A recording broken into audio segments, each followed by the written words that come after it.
வெயிட்டை 130 degree Celsius வச்சுருக்கேன்.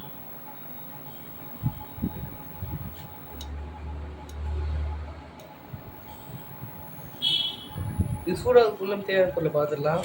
இது வந்து ஒரிகானோ,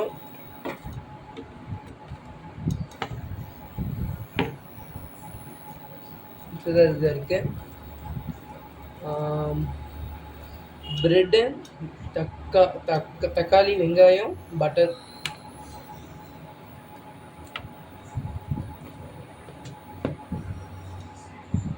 ஓகே, ஃபஸ்ட்டு நம்ம வந்து இந்த தவா வச்சாச்சு. தவா வச்சதுக்கு முன்னாடி இது வந்து ஒரு நான்ஸ்டிக்காக இருக்கணும் மோஸ்ட்லி. அதுக்கப்புறம் இது இண்டக்ஷன் யூஸ் பண்ணி இது யூஸ் பண்ணுறது மாதிரி இருக்கணும். இல்லைன்னா அப்புறம் வந்து தேவையில்லாமல் டைம் வேஸ்ட் ஆன மாதிரி ஆயிடும். அது கண்டுபிடிக்க கஷ்டம். ஸோ இப்போ என்ன பண்ணுறோன்னா கொஞ்சம் பட்டர் போட்டுக்கலாம்.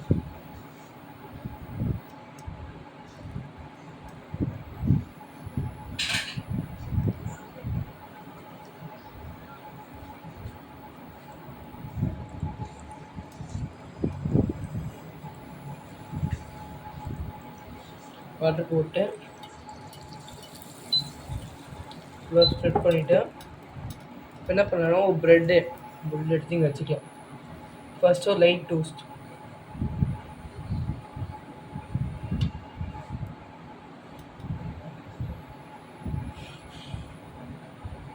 மினிமம் ஹையாக வச்சுக்கோங்க, பிரச்சனை கிடையாது.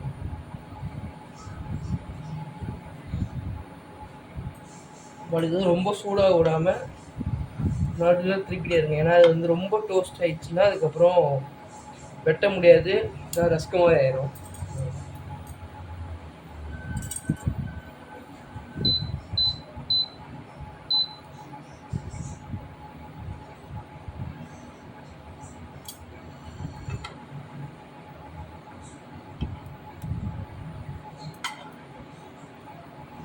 ரெண்டு பக்கமே பட்டர் இருக்கணும், இல்லைன்னா அது டேஸ்ட் கொஞ்சம் ரொம்ப அதிகமாக. நல்லா டோஸ்ட் பண்ணிக்கோங்க, தீ விடக்கூடாது.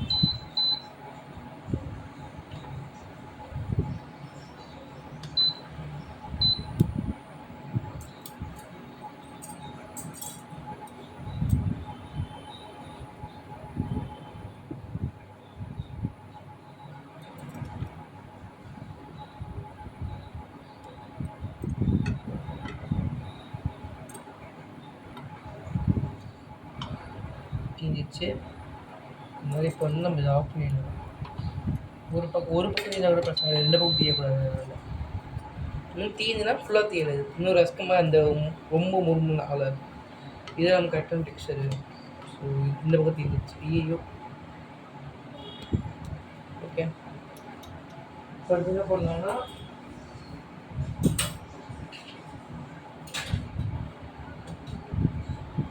இப்போ வந்து நம்ம இந்த பேனத்துக்கு ஓரம் வச்சிடலாம்.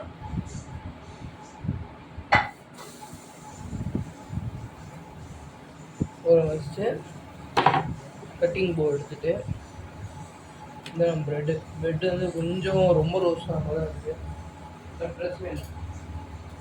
இப்போ என்ன பண்ணணும்னா இது வந்து க்யூப்ஸாக வெட்டணும். வெட்டும்போது கொஞ்சம் சவுண்டு வரும், முருன்னு.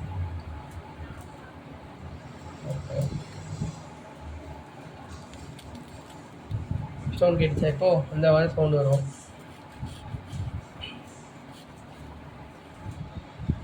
இது வந்து ஃபுல் க்யூப்ஸாக வெட்டிங்க. ஈவனாக இருக்கும் கிடையாது, ஈவனாக தான் பெட்டர் தான். ஈவனாக இல்லைனாலும் இந்த பிரச்சனை கிடையாது. ஸோ இதை வந்து எடுத்து ஓரமாக வச்சுக்கலாம். ஓரமாக வச்சதுக்கப்புறம் வெங்காயம் தக்காளி வெட்டணும். ரெண்டுத்தையும் கழுவிக்கோங்க.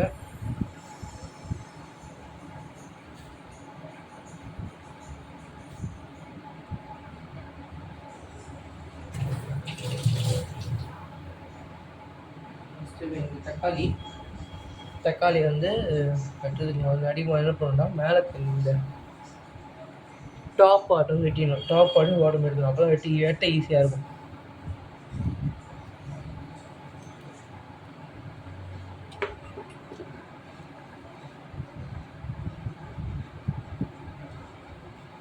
கத்தி கொஞ்சம் ஷார்ப்பாக இல்லை. ஷார்ப்பாக இருந்தால் ஃப்ளெஷ்ஷு வராது வெளில. ஷார்ப்பாக இருந்தால் இப்போ இந்த வெட்டும்போது ஃப்ளெஷ்ஷு வரும். பட் நமக்கு பிரச்சனை கிடையாது. ஏன்னா எப்படி இருந்தாலும் ஃப்ளெஷ் வரதான் போகுது நமக்கு குக் பண்ணும்போது. அதெல்லாம் பிரச்சனை கிடையாது. இன்னும் ஃபுல்லாக கட் பண்ணாமல் ஹாஃப் கட் பண்ணி வச்சுக்கோங்க. ஃபுல்லாக கட் பண்ணால் மிச்ச இதை வெட்டுறது கொஞ்சம் கஷ்டமாக இருக்கும்.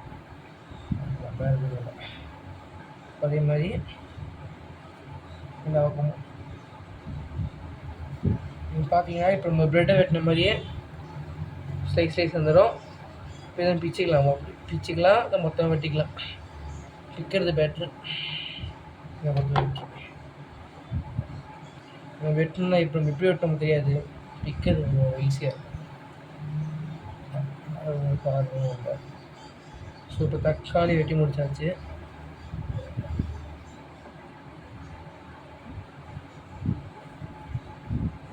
தக்காளிக்கு ஓரமாக வச்சுட்டு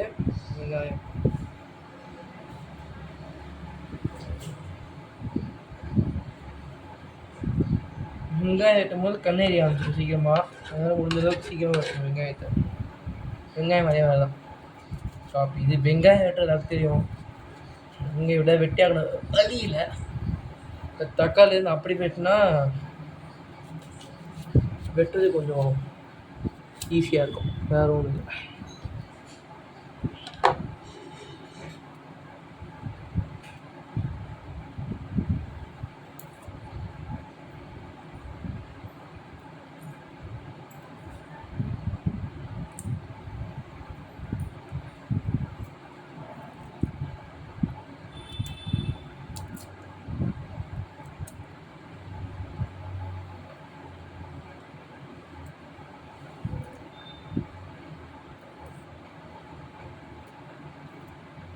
முன்னாடியே வச்சுக்கணும், பண்ணாமல் இப்போ உட்காந்து கஷ்டப்பட்டுருக்கேன்.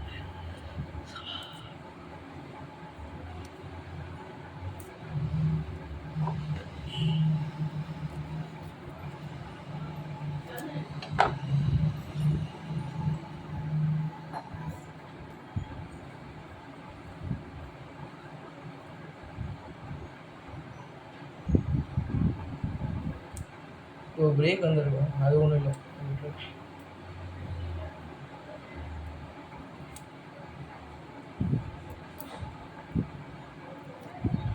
எவ்வளோ கஷ்டமாக இருக்கு.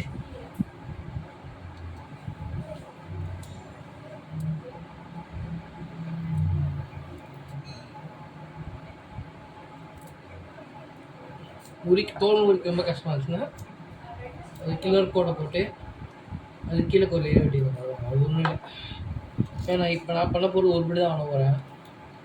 நமக்கு வந்து அவ்வளோ ஒன்றும் வெங்காயம் தேவைப்படாது. அதனால ஸோ நிறையா பண்ணுறீங்கன்னா வெங்காயம் நிறைய யூஸ் பண்ணிக்கலாம். வெங்காயம் உரிச்சாச்சு, ஃபஸ்ட்டு போய் போட்டு அந்த மறந்துடுவேன், அப்புறம் டைம் வந்து கஷ்டமாயிடும்.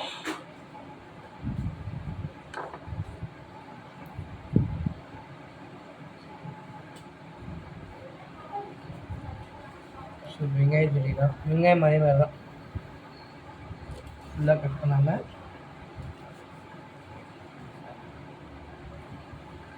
சாதியாக சவுண்ட் வருது, பட் அது ஃபுல்லாக வெட்டல. அதிகமாக இருக்கும் எல்லா பக்கமும். வெங்காயத்தை வந்து முடிஞ்சளவு குட்டியாக அடிக்கணும். தக்காளிலாம் கொஞ்சம் பெருசாக வெட்டினா கூட பிரச்சனை கிடையாது. வெங்காயம் பச்சை வாசம் மூணாக நிற்கும், அதனால தான் கொஞ்சம் ரொம்ப குட்டி குட்டியாக வெட்டணும். கொஞ்சம் நல்லா குட்டியாக வெட்டணும்னா அது கொஞ்சம் ஈஸியாக இருக்கும். ஓகே, வெங்காயத்துக்கு பண்ண தக்காளி பண்ண மாதிரியே பிடிச்சிடணும். அவ்வளோ பார்க்கணும், பெருசு பெருசு தெரியும், பட் இந்த சைஸ் வந்து கரெக்டாக இருக்கும். இப்போ நான் வெட்டினால அது சமைக்க ஆரம்பிக்கும் போது பிரிஞ்சிடும், ஈஸியாக பிரிஞ்சிடும். கஷ்டம் கிடையாது, பிரியாதுன்னு கிடையாது, ஈஸியாக பிரிஞ்சிடும். வெட்டாச்சு, வெங்காயத்துக்கு ஓரம் வச்சுக்கலாம்.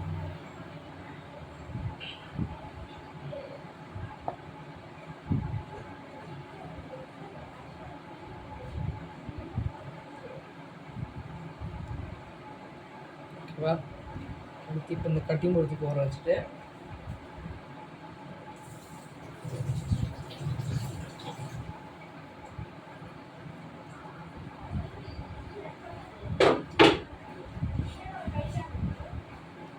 ஸோ இப்போ நம்ம என்ன பண்ணிப்போம் வந்து ஃபஸ்ட்டு ப்ரெட்டுக்கு யூஸ் பண்ண அதே பேனை கொண்டு வந்து எடுத்து பொண்ணு வச்சுட்டு அதே மாதிரி ப்ரெட்டுக்கு பண்ண மாதிரியே கொஞ்சம் பட்டர், இந்த பட்டர் கொஞ்சம் போட்டு நான் ஒரே நிமிஷம் வந்து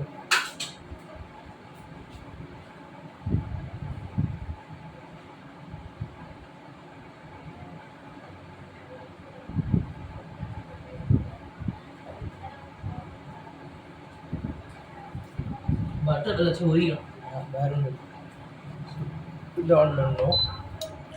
ஒன்று அதே மாதிரி ஸ்ப்ரெட் பண்ணி விட்டிங்கன்னா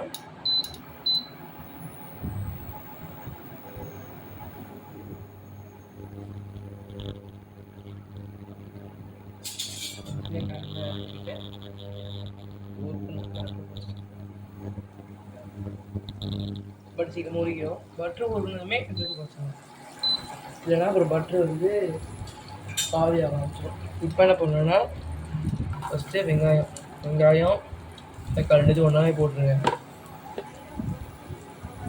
போட்டு சாட்டை இன்னும் வதக்கணும். வதக்கிட்டு போது ஒரு நேரத்தில் வந்து வெங்காயம் சட்னி மாதிரி ஸ்மெல் வரும், அதை கண்டுக்காதீங்க.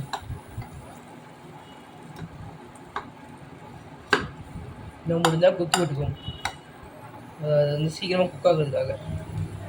வெங்காயம் தக்காளி போட்டுட்டு டெம்பரேச்சர் இன்க்ரீஸ் பண்ணிக்கோங்க.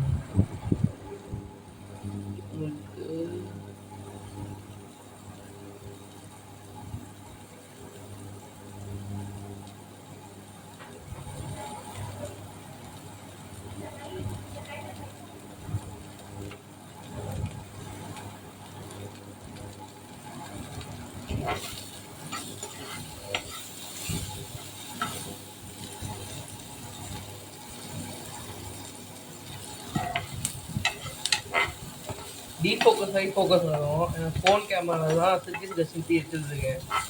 அதனால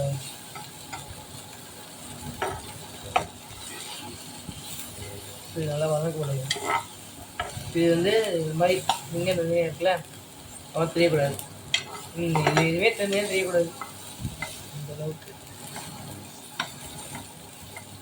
இங்கே புதுசாக அப்படி இருப்பேன். அதுவும் ஒன்றும் இல்லை, கண்டுக்கலாம். ரெண்டு சரியாயிடும். இதுவும் ஆகும் நல்லா வரும். அந்த கிரேவி மோடுக்கு மாற்றணும். கொஞ்சம் ஸ்லோ குக், அதாவது சிம்மில் இருக்குது.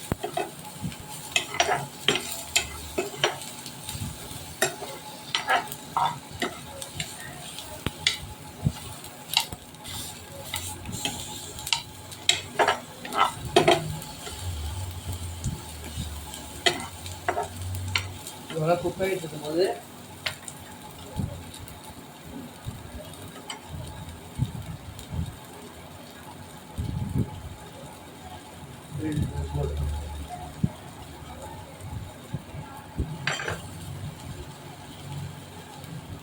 ரெண்டு பெரிய பெரிய பீஸாக இருக்கிறதுனால நமக்கு வந்து அந்த வெங்காயம் தக்காளி வந்து கொஞ்சம் குட்டியாக தெரியும். அதெல்லாம் அப்படியே விட்டுருங்க. இது வதங்க முன்னாடி வீடியோ வதங்கிட்டு இருக்கும்போது ஓரிகானை போட்டுருங்க. நடுவில் ஓரிகானை தான் அந்த ஸ்மெல் ஒரு கொஞ்சம் டேஸ்ட்டு தூக்கி கொடுக்கும். அதனால ஊறுகாய் நிறையா போட்டாலும் ஒன்றும் இல்லை, கம்மியாக போட்டாலும் ஒன்றும் இல்லை, போடுறனாலும் ஒன்றும் இல்லை. இருந்தால் போடுறது பெட்ரு. ஏன்னா அது ஸ்மெல்லும் நல்லாயிருக்கும். ஊறுகாய் சொல்லி பார்த்தீங்கன்னா ப்ரெட்டு வந்து இது ரொம்ப சாஃப்ட் ஆகிடுச்சா. நம்ம என்ன பண்ணோம்னா ப்ரெட்டை வந்து ப்ரெட்டு ஊறி இருக்குண்ணே, ஊறுனால தான் இப்போ ப்ரெட்டு சாஃப்ட் ஆகிடுச்சு. இப்போ எதுவும் ப்ரெட்டை வந்து கீழே வச்சுட்டு கொஞ்சம் சன்ரைஸ் பண்ணிக்கிட்டு டெம்பரேச்சர் கொஞ்சம் ஏற்றணுன்னா ப்ரெட்டு கொஞ்சம் ஹார்டாகும். அதாவது இப்போ வந்து உள்ளே போய் இந்த குக் ஆகிட்டு இருக்கோம். குக் ஆகி முடிஞ்சதுமே கொஞ்சம் ஹார்டாக ஆரம்பிச்சோம். ஸோ இந்த டைமில் வந்து கொஞ்சம் உப்பு போட்டுக்கோங்க. தேவைப்படும் உப்பு தான், புதுசாக ஒரு உப்பு போட்டுக்கலாம். ஒரு ஒருத்தருக்கு ஒரு ரூபா தேவைப்படும். எங்கள் வீட்டில் வந்து காரம் நல்லா சாப்பிட மாட்டோம். ஸோ காரம் போடல. காரம் போடணும்னா போட்டுக்கணும். ஓரம் போட்டுக்கலாம்.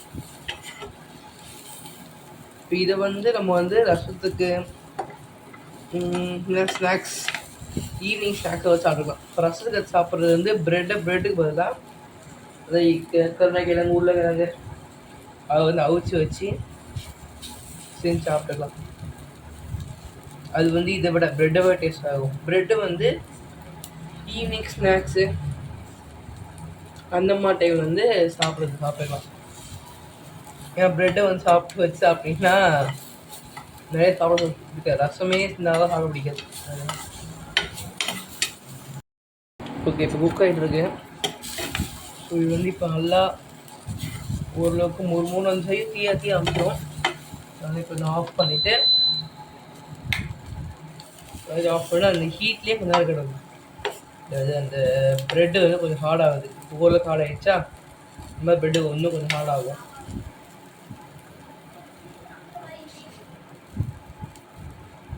இப்போ என்ன பண்ணோன்னா ப்ரெட்டை வந்து இன்னொரு தட்டுக்கு மாற்றிடுவேன்.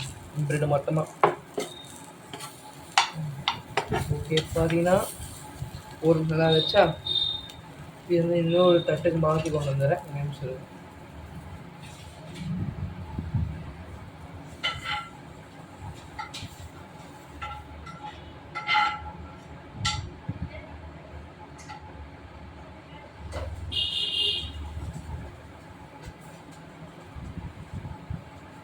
ஓகே, இங்கே பாருங்கள், இதுதான் நம்ம செஞ்சுருக்கோம் ப்ரெட்டு. இந்த தக்காளி நல்லா வந்துச்சு.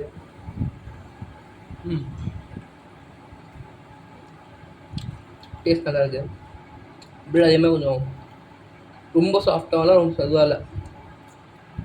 டேஸ்ட் வந்து பட்டர் போட்டனால டேஸ்ட் நல்லா இருக்குது. இதை வந்து அப்படியே சாப்பிட்லாம். இன்னும் பண்ணலாம். என்ன பண்ணலாம், ஹீட்டாக இருக்கும்.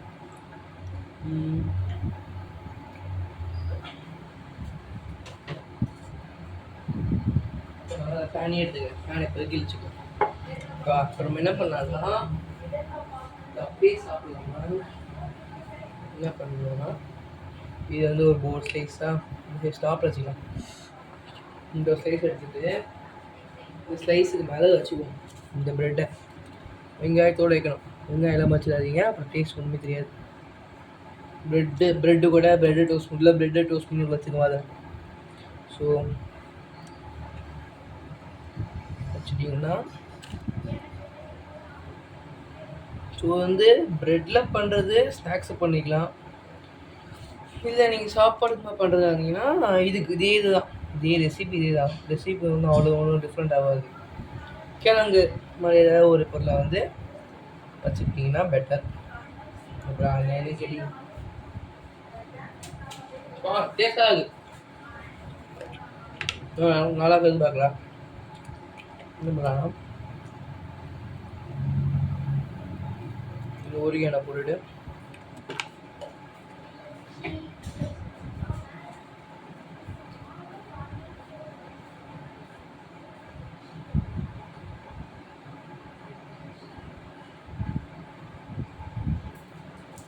சீஸ் எடுத்துக்கோங்க. சீஸ் அந்த சொல்லியிருக்க மாட்டேன், இது வந்து ரெசிபி ஒரு பார்ட் ஃபுல்லு கம்ப்ளீட் பார்ட் மாறாது. இது வந்து கொஞ்சம் வித்தியாசமாக இருக்கும். இது நான் எல்லோரும் பண்ண சொல்ல மாட்டேன், பட் பண்ணலாம். ஸ்நாக்ஸ்க்காக பண்ணும்போது கொஞ்சம் வீட்டில் சீஸ் இருந்தால் இது பண்ணலாம். ஸோ மோஸ்ட்லி என்ன பண்ணணும்னா சீஸ் எடுக்கக்கூடாது. எது செஞ்சு சீஸ் போடுறதா இருந்தாலும் ஃபுல் எடுத்து போட்டிங்கன்னா உங்கள் அடுத்தது பண்ணணும்னா இருக்காது. ஸோ அதுவும் கொஞ்சம் பெரிய பிரச்சனையாக இருக்கும். அதுவும் இல்லாமல் சீஸ் ரொம்ப அதிகமாக இருந்தால் வலியும். ஸோ நம்ம வந்து சாப்பிட்டு இருக்கும் போது இந்த டேஸ்ட்டை விட சீஸ் டேஸ்ட் அதிகமாக தெரிய ஆரம்பிச்சிடும். ஸோ அது வந்து கொஞ்சம் அன்கம்ஃபர்டபுளாக ஒரு நேரத்தில் இருக்கும். இப்போ அதே மாதிரி ஆன் பண்ணி ஸ்லோ குக்கில் வச்சுட்டு இன்னும் சைஸ் ப்ரெட் எடுத்து மேலே வச்சு அமுக்கலைன்னா அப்புறம் அந்த சீஸ் வந்து ஒட்டாது. அப்புறம் ஒட்டலன்னு சொல்லிட்டு ஃபீல் பண்ணுற வேண்டியது நம்ம தான் பார்த்து. ஸ்லோ குக்கெல்லாம் மேனுவலில் வச்சு அதிகமாக வச்சுக்கோங்க, ஏன்னா சீஸ் உருகணும்ல. ஸோ அதிகமாக வச்சுட்டு வெயிட் பண்ணுங்கள், கொஞ்சம் ஹீட் ஆகும்.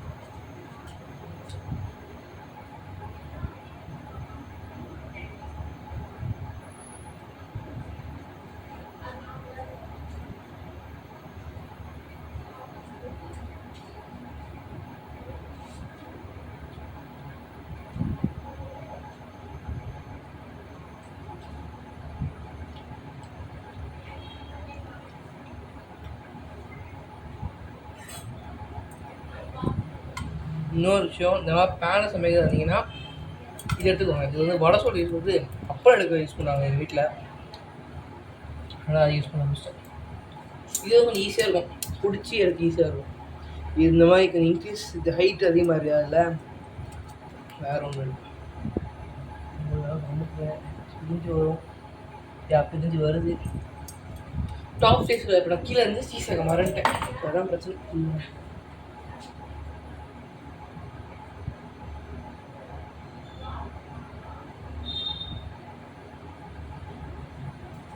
இது ஒரு அதாவது இப்போ நீங்கள் வந்து சீஸ் வந்து வைக்கிறதா இருந்தீங்கன்னா சாண்ட்விச் மாதிரி வைக்கிறத வந்து வச்சிங்கன்னா உறந்து இங்கே ஒரு சீஸ் சைஸ் வச்சுங்க. இல்லைன்னா இது ஒட்டிக்காமல்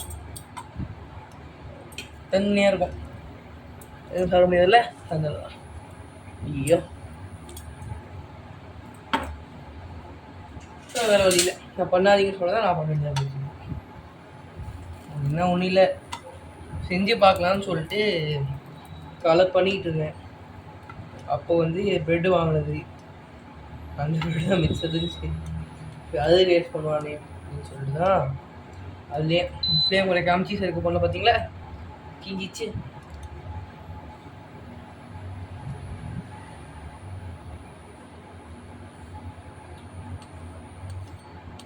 போடும்போது முடிஞ்ச அளவுக்கு எவ்வளோ கொள்ள உங்களால் சீஸ் குறைக்க முடியுமோ. சீஸ் வந்து அவ்வளோ சாப்பிட வேணாம், கேட்டீங்க.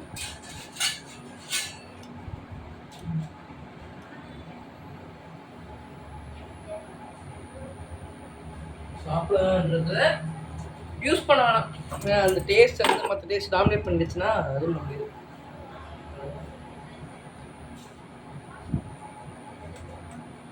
ஏன்னா சீஸ் டேஸ்ட் வந்து ரொம்ப டாமினேட்டிங்கான டேஸ்ட்டு. இப்போ நீங்கள் சீஸை வந்து போட்டு சாப்பிட்றது இருந்தீங்கன்னா இந்த மாதிரி டேஸ்ட்டு சாப்பிடக்கூடாது. வேறு ஏதாவது இருக்கும்ல, லைக் வேறு ஏதாவது எப்படி சொல்கிறேன்னா பிரெட் ஆம்லேட், அது பிரெட் ஆம்லேட் அப்புறம் பிரெட் ஆம்லேட் அந்த மாதிரி விஷயங்கள் வந்து நீங்கள் வந்து சீஸ் போடலாம். வெட்டி வேறு